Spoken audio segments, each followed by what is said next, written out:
ยันครับซุนอยู่ย่างมาเนาะไอ้เดิมพันเบาะกินน้ำกินไหนมาสั่นหูจักห้อยมาแล้วมาเว้ามึงบักนี่เข้ามาแล้วปีนไม้ตรงนี้นอกปีแล้วกันไอ้ส้มจุนยานเส้นบักนี้ก่อนว่ะตั้งโต๊ะให้อันบ่แม่นตั้งโต๊ะให้กับตั้งวันเปลี่ยนฟากเลยเอาทางเจ้าทางคนนึงนี่ซีแม่3คนหรอกใส่เลยนะตั้งชื่อทุกคนชุบปีเสียเลยเด้อเฮ้ข้ามไหมไปบุญดูบังเนี่ยโอ้ไม่เอาบุญให้ผู้จ่าย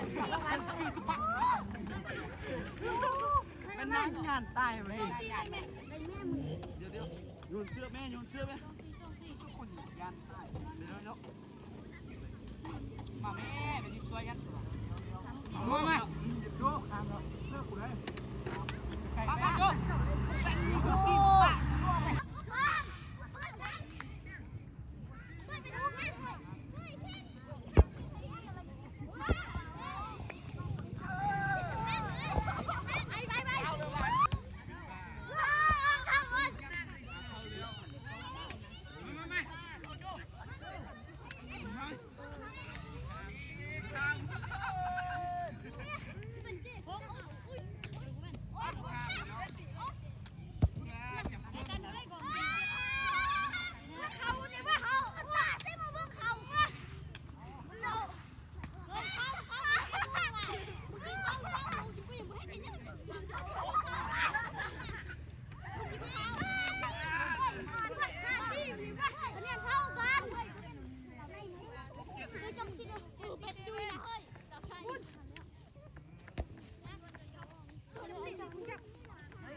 โอ้ตังอยู่กับพี่บ่ตังทุกมากินคอยก็ยานเข้าไหมนะเป็ดเอาถูกป่ะเป็ดเอาซึ่งเดี๋ยวนี้ป้าที่ดีเชนใช่ไหมหงกันนู่นตายคือดำเด้อตานี่นะโอ้ยกินคนเราเขาได้แค่อยู่เป็นกันไปจับตัวจับใบเข้าสิวะเอาเดือดเดือด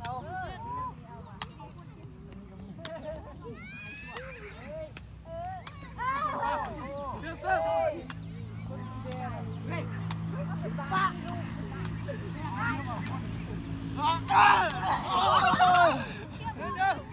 ลมขนาดมันแตกตัดแบบเงี้ยวไง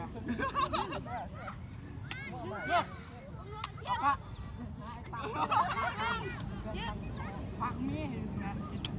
3 7 เนาะ3 7นี่ก็มันจะเก็บ